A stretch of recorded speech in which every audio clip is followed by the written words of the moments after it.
Tactical training, defensive tactics, individual coverage.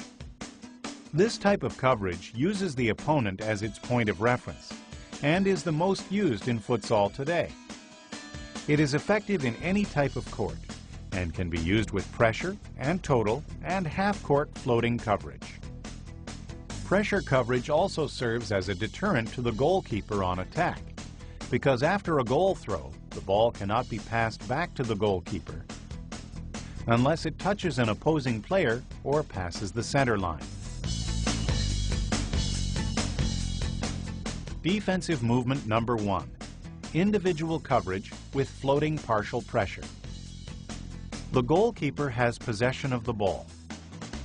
The defenders should be positioned in the following manner. Players number 4 and 5, who are defending up front, should focus on closing the gap in the middle. The other two players, numbers 2 and 3, at the back of the defensive zone, are in individual coverage. The initial focus is on the player with the ball, without each defender forgetting his respective opponent. After the goalkeeper distributes the ball, the defender on the side of the ball should reduce the space going to pressure coverage. The defender who challenges the player with the ball should pay attention to his basic positioning. The other defender up front, in this case player number 5, should be placed between his respective opponent and the ball, as he might have to take over the coverage of his teammate. If player number 4 is beaten, either in the middle or to the side, number 5 is responsible to make the coverage. The other two players, player number 2 and 3, are in individual coverage. In all situations, the players should be ready to take over the coverage of their closest teammate. Defensive movement number 2, individual coverage, floating half-court.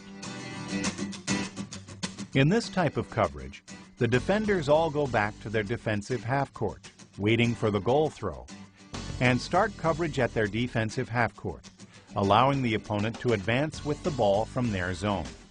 When the attackers move forward, the defenders playing up front close the gap in the middle. The defender on the side of the ball moves forward to challenge for the ball. The other defender closes the middle, staying in a position that allows for coverage. The two other defenders who are behind are in individual coverage, close to the attackers. In this type of coverage, one of the players must always close the middle with the possibility of covering, without forgetting his respective opponent.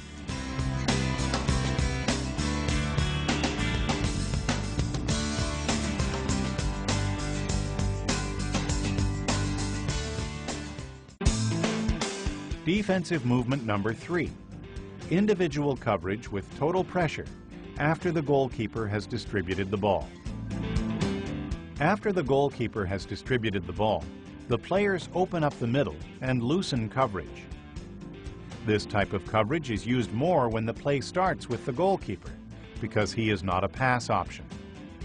The player that challenges the player with the ball should be in the basic defensive position. The player covering the opposing pivot should pay very close attention to him, for in this type of coverage, the pivot can find a lot of room to create plays. This type of coverage also makes defending difficult, but it should be used. The closest player is responsible for the coverage. This coverage can be used when the opposing team is technically inferior or the team is losing the game. Zone defense. The point of reference in this type of coverage is the ball, with each player responsible for a specific area. This type of coverage is more efficient when used in smaller courts and starting at the half court. 2-and-2 coverage.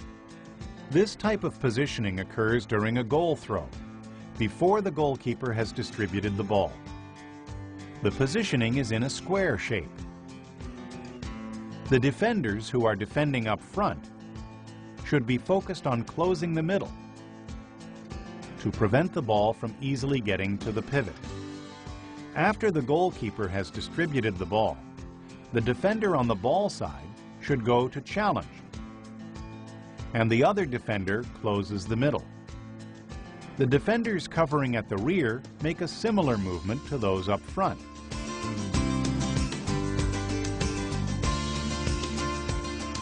When the ball is on the left side of the attacker, he dribbles past the defender to the side. The coverage is now made by the defender closest to the parallel, in this case, number 3. Defender number 2 takes the place of defender number 3. If he is beaten to the middle, the coverage goes to number 4, who closes in the middle. This type of coverage makes it possible to always have a defender covering.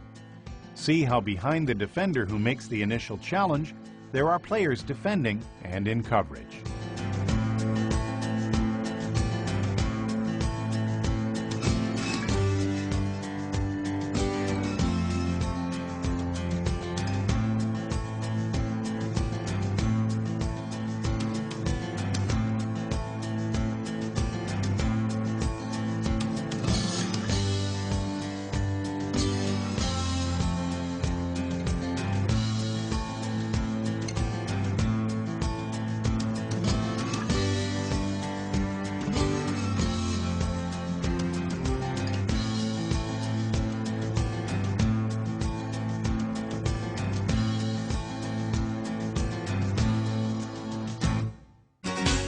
Zone coverage 3-and-1. This is a coverage used for when the opponent is playing in a 3-and-1 offensive system. In this coverage, the fixed defender is in individual coverage of the pivot. The left wing covers the right wing. The right wing covers the left wing, and the pivot the fixed defender. The defenders make a diagonal,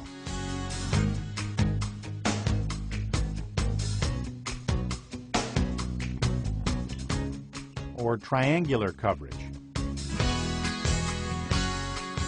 Note that for this coverage, when the ball is on the wing, the defenders form a diagonal. And when the ball is in the middle, they form a triangle, but must always pay attention to close the middle so that the ball does not reach the pivot, and at the same time allowing for each to cover.